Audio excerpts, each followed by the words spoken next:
Bienvenidos, hermanos, porque hoy tenemos una oportunidad de vida.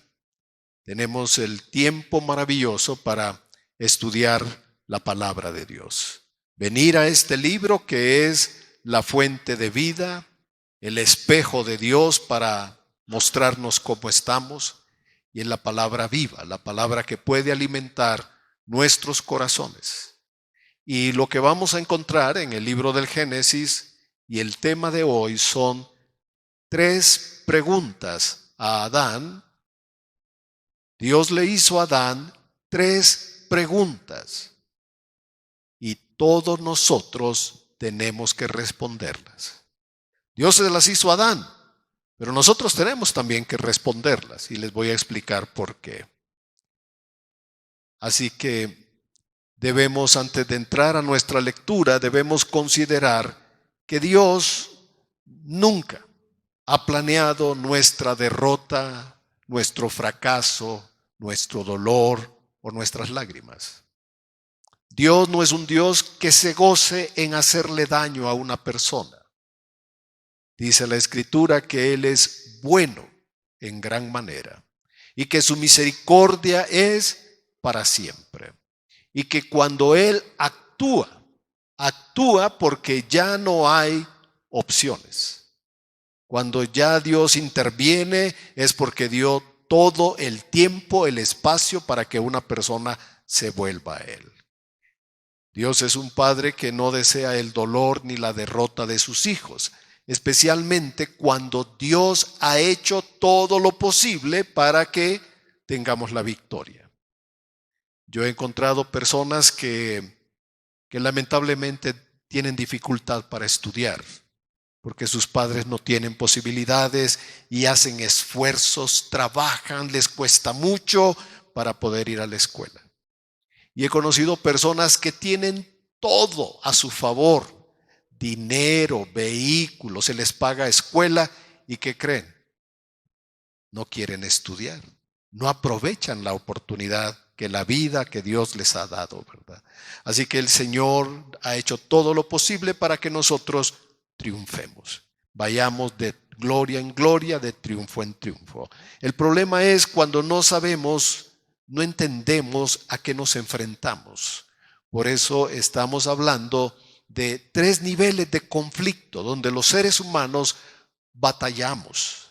El primero es el que estamos más conscientes porque se refiere a nuestro ser interno. Tenemos dificultades con nosotros mismos. Hoy vamos a hablar un poquito sobre eso también. El segundo nivel de conflicto es cuando nosotros enfrentamos al mundo, las corrientes de este mundo, las ideologías, los pensamientos, las filosofías. Hoy el mundo tiene una crisis grave sobre la educación de los hijos, porque el Estado y ciertos grupos están tratando de imponer una ideología. ¿Cómo se sabe que alguien es un niño o una niña? Bueno, en principio, porque el cuerpo dice. Cuando una criatura nace, ya el cuerpo nos está diciendo qué es. ¿Es un niño o es una niña? Pero si sobre eso todavía la gente tuviera dificultad en aceptarlo, hay algo más que está en los cromosomas. Ahí se puede determinar realmente qué es un niño y qué es una niña. Cuando nosotros vamos al estudio de la ciencia, ahí de la manera más simple nos está diciendo, es un niño. Cada célula dice que es un niño.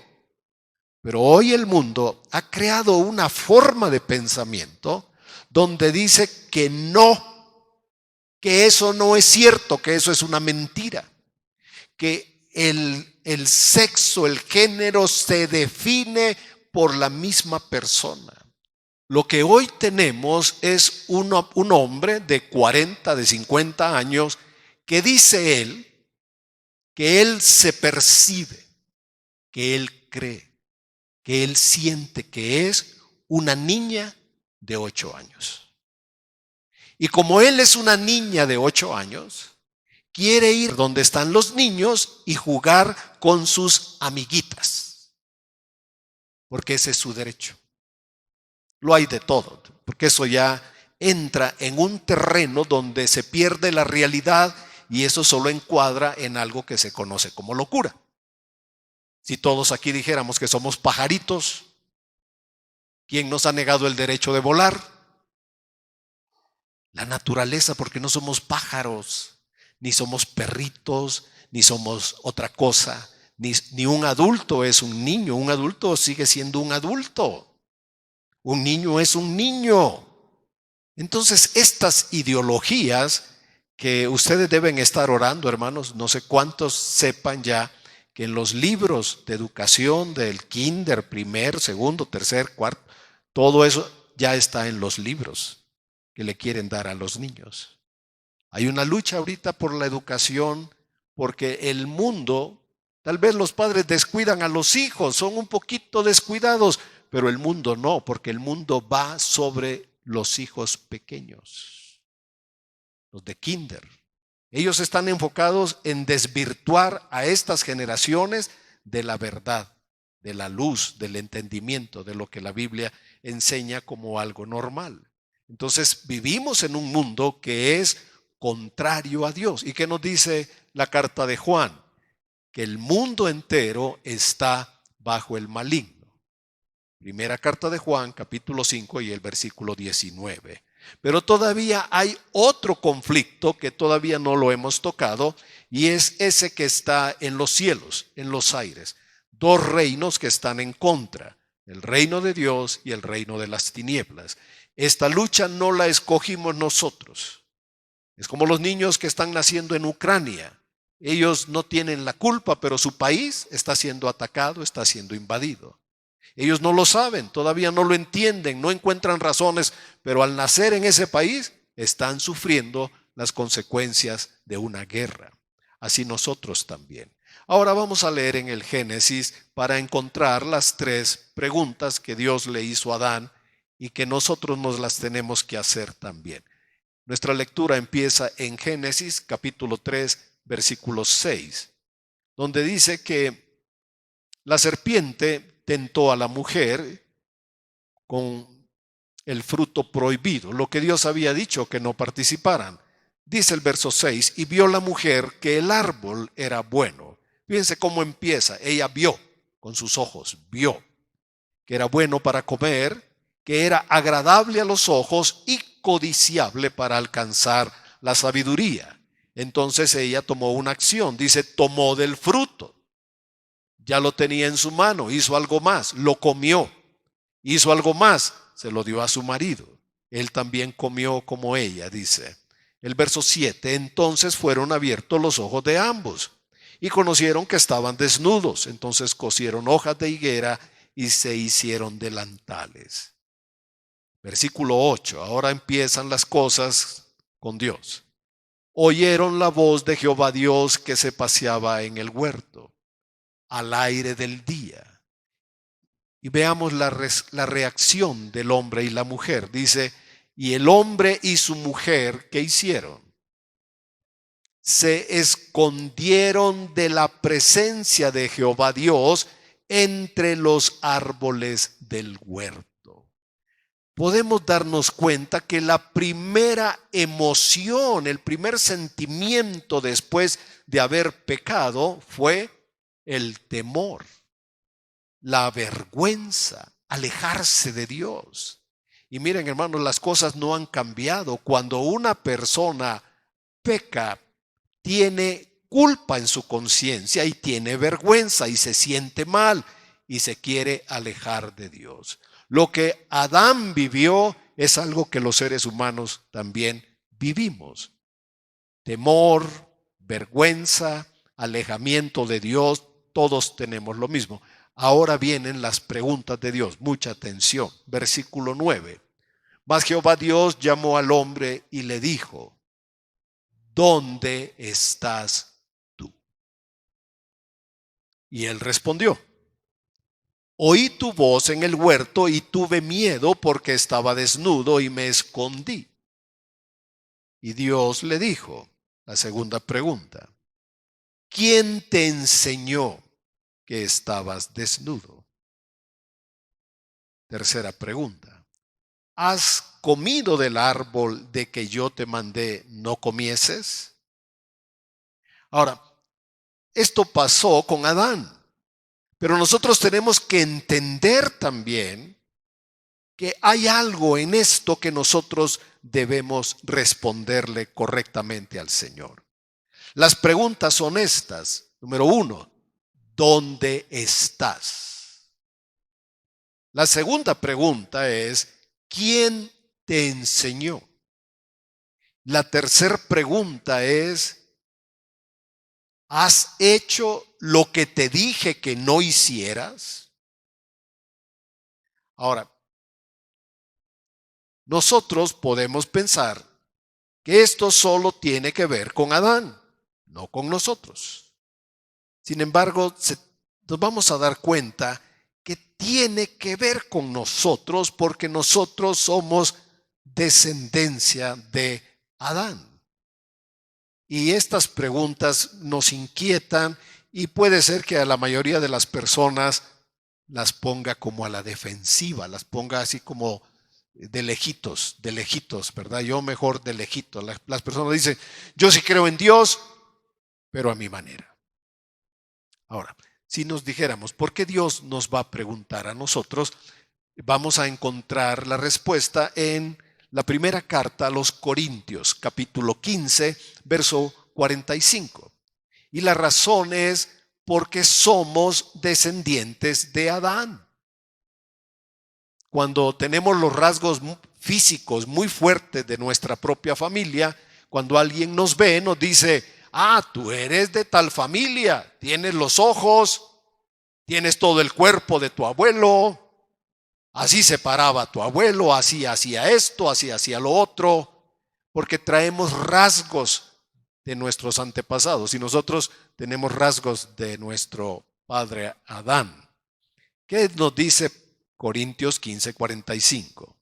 Dice, así también está escrito, fue hecho, fíjense cómo dice, el primer Adán, alma viviente, el postrer Adán. ¿Cómo llama a Jesús? El postrer Adán. Lo está comparando. Hay una comparación entre Adán de la creación y nuestro Señor Jesucristo en Romanos capítulo 5. El postrer Adán, espíritu vivificante. Mas lo espiritual no es primero, sino lo animal, luego lo espiritual. Verso 47. El primer hombre, Adán, ¿de dónde es? ¿Dónde está su origen? ¿De dónde viene su naturaleza?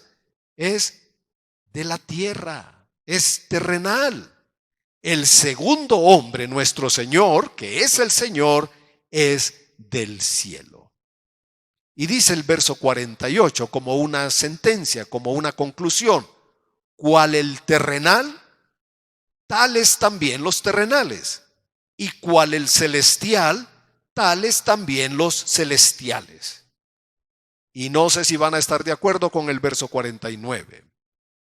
Así como hemos traído la imagen del terrenal, ¿qué? Traeremos también la imagen del celestial. Hemos traído la imagen del terrenal. Vamos a por lo menos 3 cosas que hizo Adán, que ya vimos, lo acabamos de leer. La primera es que Adán desobedeció la instrucción del Señor. Y cual el terrenal, también nosotros. También nosotros llevamos la imagen de Adán y hemos desobedecido al Señor. ¿Qué me dicen de eso? ¿Qué piensan de eso? ¿Hemos desobedecido al Señor, sí o no? Todos hemos desobedecido. Por eso Romanos 3 dice, todos hemos pecado. No hay una persona justa. No hay alguien que tenga el derecho legal de entrar al cielo. Solamente por Jesucristo. Lo segundo que tuvo Adán fue temor. Los seres humanos hemos experimentado el temor. Conocemos el temor. Unos de una manera y otros quizás de maneras más terribles, pero todos hemos experimentado temor. La tercera cosa que nos identifica con Adán es que Adán se separó del Señor, se quería alejar del Señor. Y no solo Adán y no solo Jonás, también nosotros. Cuando nos han hablado del Evangelio al principio, ¿cuál fue nuestra reacción? Separarnos, alejarnos. No queremos oír eso. También nosotros hemos intentado huir. Pero mientras más nos alejemos del Señor, corremos un riesgo. Porque si una persona se aparta del Señor, entonces se aproxima más a la oscuridad, a las tinieblas, y eso nos llevaría por otros caminos. Ahora, si hacemos una comparación entre la imagen del terrenal y la imagen del celestial, ¿qué fue lo que hizo Adán? Adán desobedeció. Pero el segundo Adán, ¿qué hizo? Obedeció. Filipenses 2 nos dice que obedeció hasta la muerte. Adán desobedeció y el segundo Adán, ¿qué hizo? Obedeció. Él se sometió al Padre. Él decía, hacer la voluntad de mi Padre es mi comida. Yo vivo para Él. Adán, él se apartó del Padre. Él quiso hacer su voluntad. Jesús confió plenamente en su Padre. Jesús puso toda su confianza en el plan del Padre. Él no dudó, él no cuestionó, él no se opuso al plan del Padre Celestial. Jesús tuvo confianza. El temor es desconfianza. Jesús tuvo dependencia e intimidad con el Padre. Jesús dice que se levantaba temprano para orar. Era tarde en la noche y él se apartaba para orar. Jesús tuvo una vida de comunión íntima con el Padre. Dependencia, intimidad era lo que caracterizaba la relación de Jesús con el Padre. Jesús fue obediente, Adán desobediente. Jesús fue obediente, nosotros hemos sido desobedientes. Jesús confiaba plenamente en el Padre. Nosotros en el temor confiamos en nosotros mismos, en cualquier cosa menos en Él. Jesús dependía del Padre y nosotros tendemos fácilmente a alejarnos, a separarnos y a hacer nuestra propia voluntad. Jesús sometió toda su voluntad al Padre. Nosotros vivimos y respiramos con un afán de hacer nuestra propia voluntad. Incluso buscar a Dios, creer en Dios, lo hacemos a nuestra manera. Cuesta que uno entienda que debemos buscar a Dios como Él quiere que le busquemos. Así que ¿se recuerdan cuáles fueron las preguntas? La primera es, ¿dónde estás? ¿Dónde estás? La segunda, ¿quién te enseñó? ¿Quién te está enseñando? Y la tercera, ¿has hecho lo que te dije que no hicieras? Esto suena como a las mamás cuando le dicen a los hijos, ya hiciste, bueno, también las esposas, ya hiciste lo que te dije que hicieras. Bueno, con estas preguntas lo primero que tenemos que aclarar es que Dios lo sabe todo. Dios no hace una pregunta porque como que no sabe Él dónde estamos nosotros. ¿Sí se dan cuenta? Dios nos está dando más bien una oportunidad de ser honestos, sinceros con Él. Si Dios nos pregunta algo, no es porque Él no sepa la respuesta. Si Él nos dice, ¿dónde estás? No es porque Él no sepa lo que estamos haciendo. Es porque Él quiere que entremos en razón y nos demos cuenta lo que estamos haciendo, en dónde estamos. Recuerdo un amigo en una ocasión que él entró en los negocios y le empezó a ir muy bien. Y empezó a ganar bastante dinero y después se fue a otro país y le hicieron un gran encargo, pero con un pago en efectivo. Entonces él iba a hacer el cambio en el banco, pero traía todo el dinero y como buen latino, ¿dónde creen que guardó el dinero? Lo puso abajo del colchón. Al día siguiente la mamá le dijo al niño que no era el más listo de la familia, le dice, arregla la cama, arregla bien, limpia todo. Entonces el niño, ¿qué creen que hizo? Metió la mano, encontró aquello, le parecieron unos papeles extraños, los echó a la basura.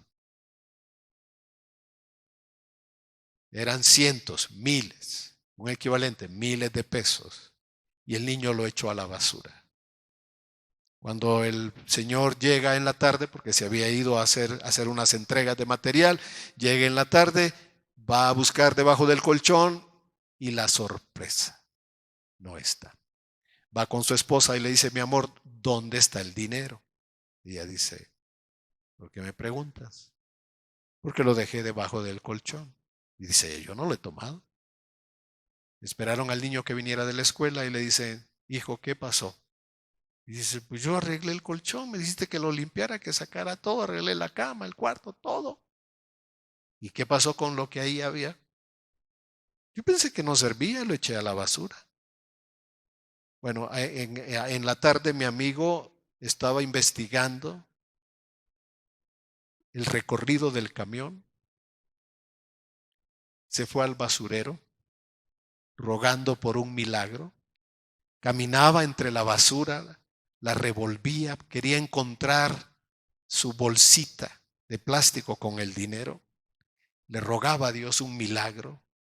Él clamaba, estaba convencido que Dios milagrosamente le iba a devolver su dinero.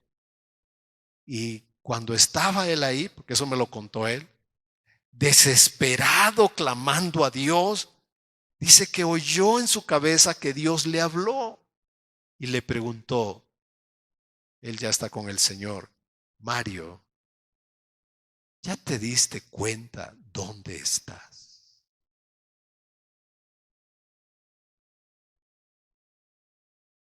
Y él entre sorpresa y asombro, porque dice, Señor, tú sabes dónde estoy, claro que tú sabes dónde estoy. Y le volvió a preguntar, ¿dónde estás? Estás en un basurero buscando tu dinero. Me has dejado. El Señor le dio ahí el mensaje de su vida. Te has olvidado de mí. Mira dónde has terminado, buscando tu vida en un basurero. Salió llorando del basurero para buscar a Dios y para hacer un cambio en su vida. Porque se había apartado, le había ido tan bien que se había apartado del Señor. ¿Sabe el Señor dónde estamos, hermanos? ¿Sabe Él dónde estamos? A la hora que sea, ¿verdad que Él sabe dónde estamos? Pero él pregunta espiritualmente, ¿dónde estamos? ¿Estamos amándolo? ¿Estamos buscando su voluntad? ¿Estamos en su palabra? ¿Estamos haciendo lo correcto? ¿Dónde estamos? Ahora, de toda la información que nosotros tenemos, de las noticias, todo lo que vemos en la televisión, lo que hemos aprendido en la vida, nosotros podríamos preguntarnos, ¿quién nos enseñó? ¿Quién nos enseñó a ser como somos? ¿Quién nos enseñó a pensar de la manera que pensamos? ¿Quién nos enseñó a sentir las emociones que nosotros experimentamos día a día? ¿Quién nos enseñó? Y si Dios nos dijera ahorita a cada uno de nosotros, hijo, ¿estás haciendo eso que te dije que no hicieras? Igual que Adán.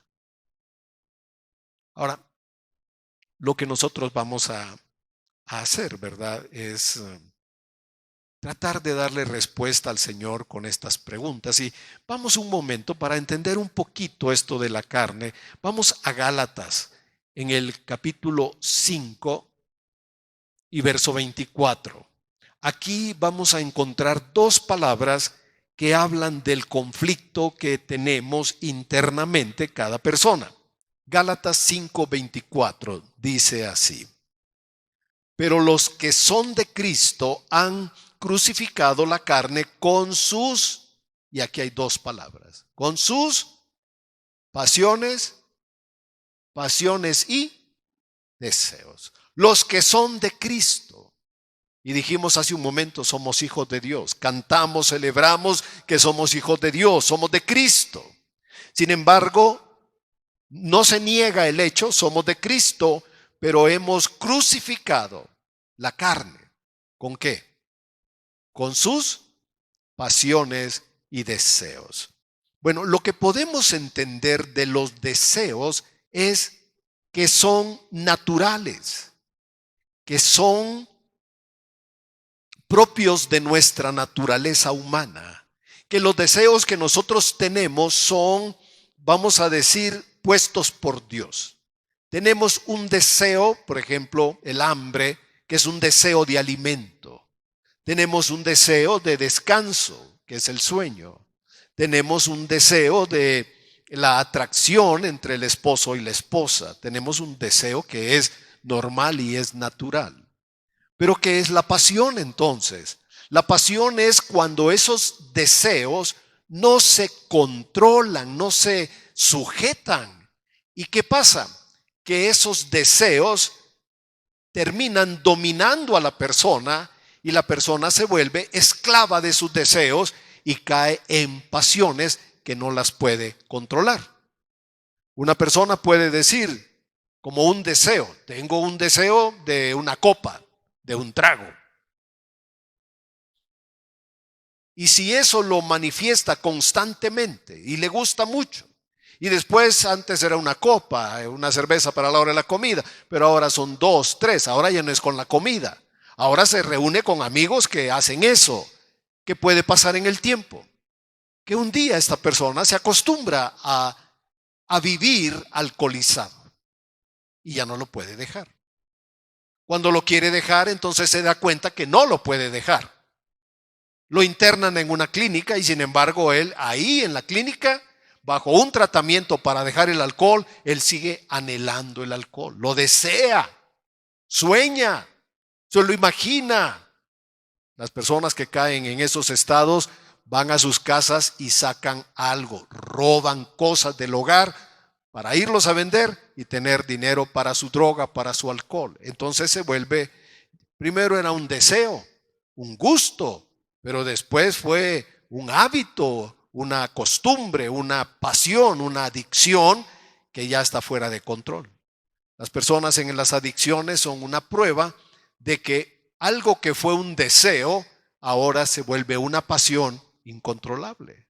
Y cuando los seres humanos se entregan a eso, pierden el control.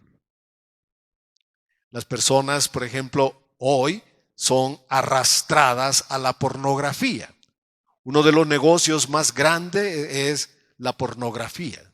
Venderle al mundo imágenes y lo más grave todavía ahora es la modalidad, es la pedofilia, imágenes de niños inocentes. Y es algo que tiene miles y millones de personas que son adictas a esa clase de placer y satisfacción. Eso es una pasión que Dios abomina, que Dios condena. Un deseo es algo natural. Queremos comer, es normal, es natural, tenemos hambre.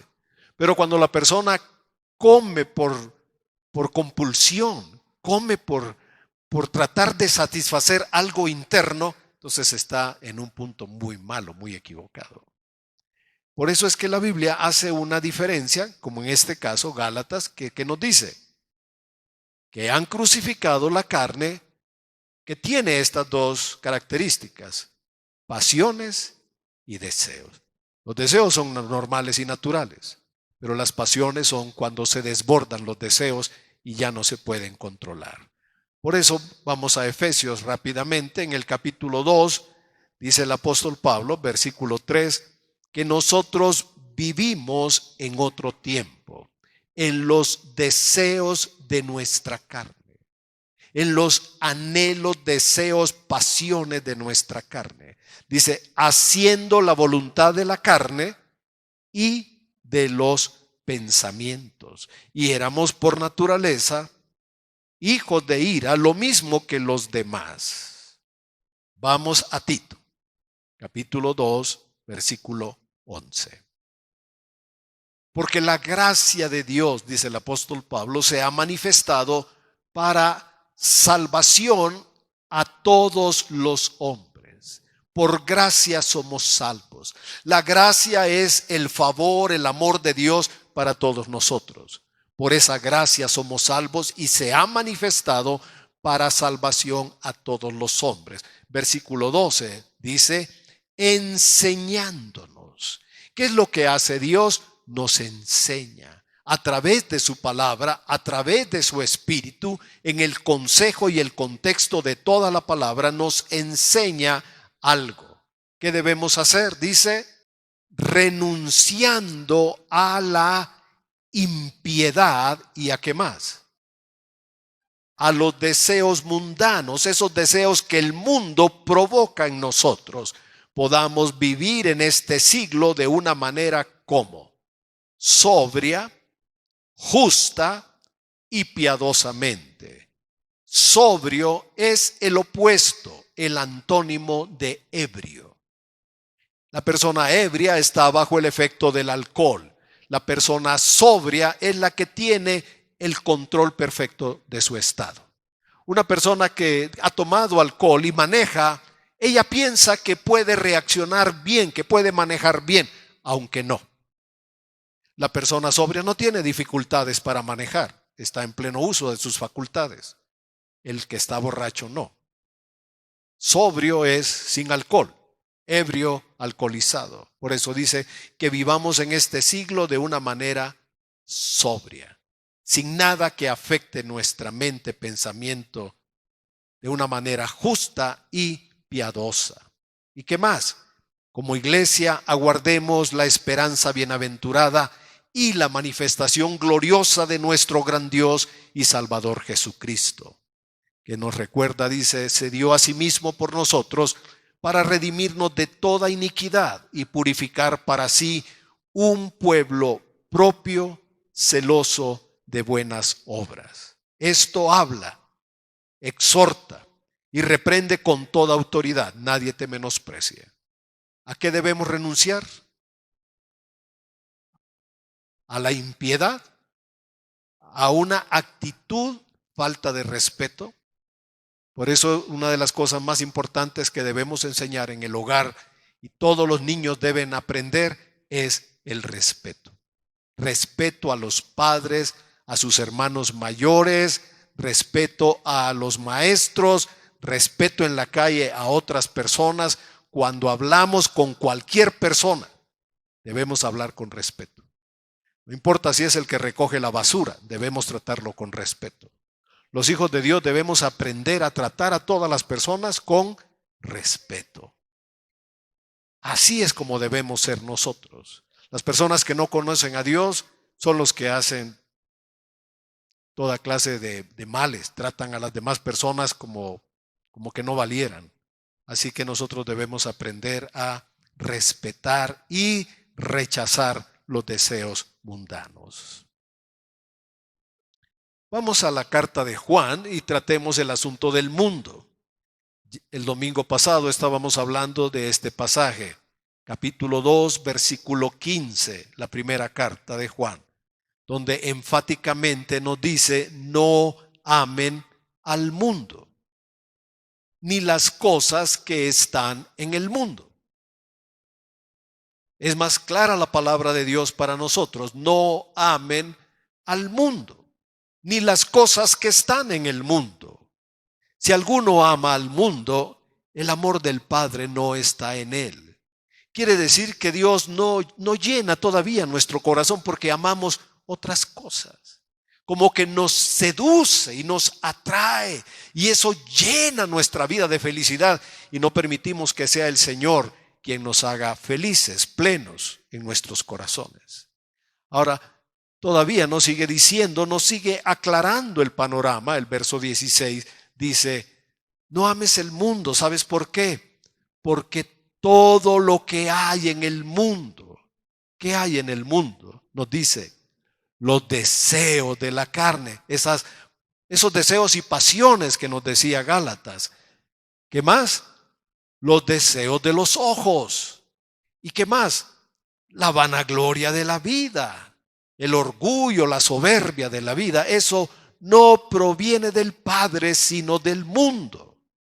Y como que nos debemos dar cuenta, abrir los ojos que el mundo pasa y sus deseos, pero el que hace la voluntad de Dios permanece para siempre. Nosotros podemos edificar nuestra vida en la roca o en la arena. Si amamos el mundo, ¿dónde estaríamos edificando? En la arena. ¿Qué va a pasar cuando vienen las tormentas? Dice que va a caer, que la ruina va a ser grande. Si ponemos nuestro corazón en algo que Dios desaprueba, ¿qué va a pasar al final? Vamos a sufrir, nos vamos a lamentar, vamos a tener heridas, vamos a tener dolor, vamos a tener tristeza. Pero el que hace la voluntad de Dios permanece para siempre. Si nosotros queremos permanecer en nuestro hogar, con nuestros hijos, debemos apegarnos a la palabra del Señor. Ahora vamos a las preguntas. ¿Dónde estás? Dice el Señor. ¿Estamos amando algo del mundo? ¿El mundo es seductor todavía para nosotros? ¿Nos tienta el mundo? Bueno, el enemigo es astuto. Les voy a decir una cosa, cuando era jovencito jugaba fútbol. Y de las cosas que me causó mucha tristeza, dolor, era dejar de jugar el fútbol porque me llevaban a la iglesia. La reunión de la iglesia era el domingo. Mi partido de fútbol era el domingo. La reunión de la iglesia comenzaba a las 10 y el partido de fútbol comenzaba a las 10. Entonces nos empezaron a llevar a la fuerza porque no queríamos ir. Y de donde yo pasaba estaban todos mis amigos en la esquina, como decir aquí saliendo en la esquina, ahí estaban todos los amigos ya uniformados, con sus zapatos y las pelotas jugando, porque ya se iban a ir al campo. Y yo tenía que pasar entre ellos. Y se reían, se burlaban, decían cosas y todo era pues una ofensa para mí, porque yo ya no estaba en el fútbol. Me llevaban a la fuerza a la iglesia. Hoy que ha pasado el tiempo, digo, gracias a Dios que me llevaron a la fuerza. Gracias a Dios. Dios hizo la obra, tocó mi vida, me cambió. Después tuve que hablar con ellos y decir, no me da vergüenza decirles, soy cristiano, he cambiado, dejé esto. Pero el conflicto en ese momento era, no quiero ir a la iglesia. ¿Por qué? Porque el partido está a las 10 de la mañana. ¿Qué hace mucha gente? Dice, bueno, me voy al partido y después voy a la iglesia. Las personas que no van a la misa de 6 dicen, pues voy a la misa de la noche. Hermanos, ¿quién debe ocupar el primer lugar en nuestra vida? El Señor. Entonces, ¿para qué nos levantamos el domingo? Bueno, pensemos en esas personas que les gustan las emociones fuertes, que se levantan el domingo planeando ir a su evento, a hacer cualquier cosa y que les diera un infarto. ¿Qué harían en ese momento? ¿A quién clamarían? ¿Llamarían al árbitro? ¿Llamarían a los compinches del equipo? ¿A quién llamarían? ¿A quién clamarían? Tal vez al 911 primero, ¿verdad? Y después al Señor. Oh, Dios, dame otra oportunidad, porque así ora la gente cuando le tocan, cuando la tormenta le toca, ¿verdad? Hermanos, no esperemos la tormenta. Jesús debe ser lo primero en nuestra vida. Nos levantamos el lunes para ir a trabajar, o el martes, miércoles, jueves, viernes, sábado. El Éxodo dice, 6 días trabajarás, pero un día lo apartas para mí. Este no es el día de lavar, no es el día de hacer las cosas que no pude hacer en la semana. Este es el día del Señor. Nos gozaremos, Nos alegraremos. Porque ¿qué demostramos el domingo? Que Jesús es lo primero de nuestra vida. Vivimos para el Señor, decimos, ¿verdad? Bueno, el domingo demostramos que Él es nuestro Señor. Por eso nos dice Juan, no amen el mundo, no pierdan el tiempo, porque el mundo y sus deseos, ¿saben qué? Va a pasar, va a pasar. Si ponemos nuestro corazón en el mundo, vamos a sufrir, vamos a experimentar pérdidas, tristeza y dolor. Entonces, qué clarita es la Biblia cuando nos dice que el mundo, ¿qué? Pasa. Y sus deseos también. Pero el que hace la voluntad de Dios, me gustaría que todos levantáramos nuestra mano derecha y digamos, yo permaneceré, yo voy a permanecer con el Señor. El mundo puede pasar, yo estoy con el Señor. Cuando yo iba con mis amigos, yo tenía mi corazón partido, yo quería estar en el fútbol y aquí me estaban llevando a la fuerza a la iglesia. Después entendí, hermano, ni que México se juegue la final, discúlpenme. Ese sueño de todo mexicano, ¿verdad? Que México juegue la final del Mundial de Fútbol. Miren, hermanos, ni que juegue él, ni que venga no sé quién. Jesús es lo primero, hermanos. No permitan que algo que no tiene importancia los distraiga, los aparte, los desvíe, los seduzca, los engañe. Porque qué tal que el Señor va a ir ahí donde estemos y nos va a decir, ¿dónde estás? ¿Dónde estás? ¿Qué estás haciendo? ¿Quién te enseñó que este es tu lugar? Tú sabes dónde está tu lugar. Una vez me llamó, hace muchos años, me llamó una hermana y me pidió que fuera por su esposo. Me tocó ir también a un lugar, a un bar, para ir a sacar a un hermano que estaba muy alejado. Y cuando fui a hablar, lo menos que esperaba era que el pastor fuera por él. Así que se puso a llorar y dice, pastor, perdón. Le digo, no, mira, el problema no es conmigo, el problema es con el Señor. Tu problema es con Cristo. ¿Dónde estás? Mira dónde estás. Y él decía después que como que se le abrieron los ojos y pudo ver dónde estaba. He conocido personas que aún en un lugar como ese, Dios les ha abierto los ojos y de repente han visto realmente dónde estaban, porque parecía atractivo. Todos esos lugares le ponen música, le ponen luces, le ponen hasta el alcohol, se lo ponen barato, porque es seductor, porque es una trampa, porque esperan que los seres humanos vayan como los ratoncitos y caigan en la trampa. Aquí va a tener, mire, aquí baile toda la noche, tiene la bebida que quiera, aquí las muchachas lo van a acompañar, aquí usted va a ser feliz, olvídese de todo, pásele, pásele. Es como entrar a la ratonera y no salir después. ¿Qué dice Juan? Que el mundo pasa y sus deseos y sus anhelos pasan. Solamente el que hace la voluntad de Dios permanece para siempre. Así que hermanos, preguntémonos hoy, ¿dónde estamos? ¿Estamos en el lugar correcto? Amén. ¿Estamos haciendo lo correcto? ¿Estamos haciendo la voluntad de Dios? Ahora, ¿quién nos enseñó? ¿Por qué reaccionas como reaccionas? ¿Por qué te enojas así tan de repente? ¿Por qué? ¿Quién te enseñó a portarte así? ¿Quién te enseñó a no leer la Biblia? ¿Quién te enseñó a no orar? ¿Quién te enseñó? Porque no es el Padre. El Espíritu Santo nos enseña para acercarnos a Dios. Amén. Ahora, ¿será que alguno de nosotros el Señor nos diga hoy, ¿todavía estás haciendo lo que te dije que no hicieras?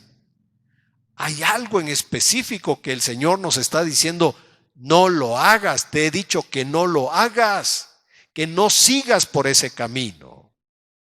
Y hermanos, para terminar, hagamos un pues un recordatorio.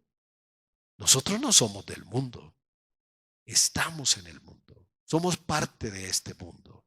Nuestra ubicación puede ser una calle, un número, etcétera, una colonia. Ahí tenemos un código postal que nos identifica, pero nuestra ciudadanía está en el cielo. Tú no perteneces a esta tierra, tú le perteneces al Señor. ¿Qué dijo Jesús? Voy a ir a preparar un lugar para que donde yo esté, ustedes van a estar conmigo. Yo quiero que ustedes estén conmigo. Nuestra ciudadanía, dice el apóstol Pablo, está en los cielos.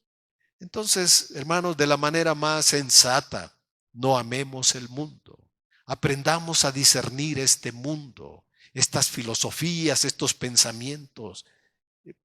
Hoy no tenemos el texto, pero lo vamos a tocar después, donde el apóstol Pablo dice que Satanás se puede convertir en apariencia como un ángel de luz, alguien que nos quiere seducir y engañar y apartar del Señor. El enemigo es muy astuto, él no va a descansar.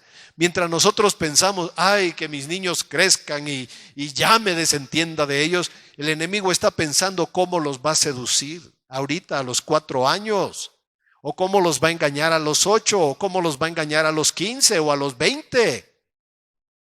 Así que, ¿cuándo vamos a descansar los padres? Un buen padre, ¿cuándo va a dejar de orar por los hijos? Nunca, nunca. Así que como buenos padres, oremos por nuestros hijos. Oremos por los nietos. Y oremos por los que ni siquiera han nacido.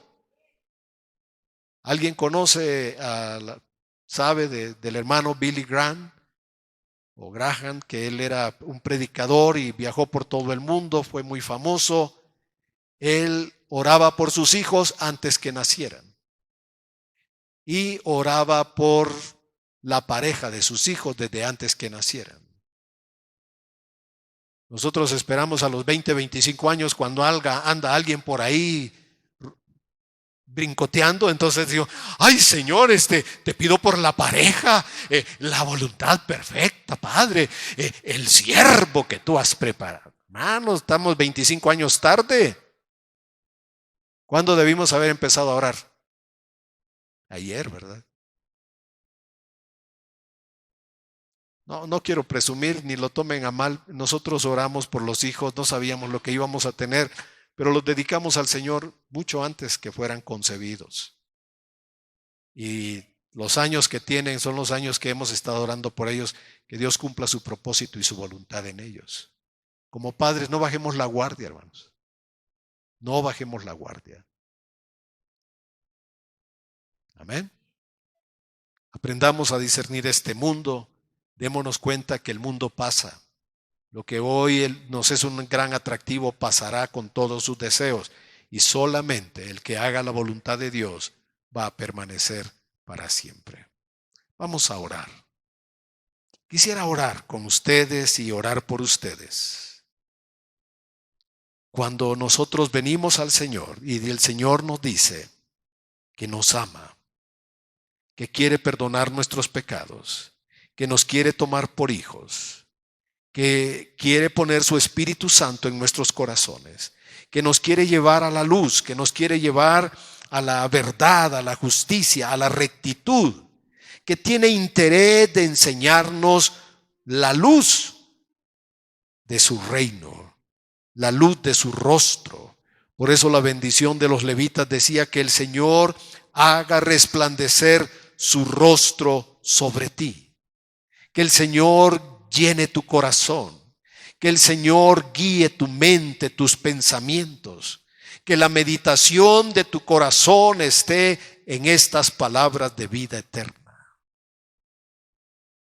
Y quisiera que oráramos juntos, que podamos unir en la presencia del Señor nuestros corazones en un solo deseo: darle a Él primer lugar de nuestra vida. No permitir algo que nos desvíe, que nos aparte. No permitir un deseo, una pasión en nuestra carne. No permitir una ideología en este mundo que nos desvíe, que nos enfríe en nuestra relación con el Señor. Oremos. Y si tú sientes en tu corazón que tú debes orar y debes hoy aprovechar este momento, decirle: Señor, me pongo en tus manos. Quiero darte a ti el primer lugar de mi vida. Unamos nuestros corazones en esta oración. Padre, te damos gracias por la vida que nos das. El don que hoy nos concede de estar vivo delante de ti en tu presencia. Te damos gracias porque esto nos hace entender que tu propósito está operando en nosotros. Que lo que has empezado a hacer lo estás perfeccionando día a día. Y hoy conscientemente, de todo nuestro corazón, queremos poner nuestra vida en tus manos. Rogamos en el nombre de Jesús, toma nuestra vida. Nos queremos dedicar para ti, Señor. Líbranos de nuestros afectos, emociones, deseos, pasiones. Tu Espíritu Santo, el poder de tu Espíritu, sujete nuestra carne, sujete la mente a tu palabra. Podamos rechazar los pensamientos, todos esos dardos del maligno que afectan nuestra mente, que nos distraen, nos perturban o nos inquietan. Que podamos ver con claridad el camino puesto delante de nosotros. Que podamos ser guiados por tu Espíritu Santo. Y que tengamos un corazón sensible a tu palabra. En el nombre de Jesús. En el nombre de Jesús, ayúdanos para ser día a día conformados a la imagen de nuestro Señor Jesucristo. Lo pedimos en el nombre de Jesús y lo pedimos para tu gloria. Amén. Amén. Que el Señor les bendiga, hermanos, que el Señor les ayude y le dé a ustedes fortaleza en sus corazones. Un entendimiento y un discernimiento antes que venga la tentación, que ustedes la perciban. Que puedan rechazar en el nombre de Jesús pensamientos, palabras, sentimientos que nos desvíen del Señor. Que Dios les bendiga. Denle un abrazo a alguien. Feliciten a alguien en este día. En el nombre de Jesús. Amén.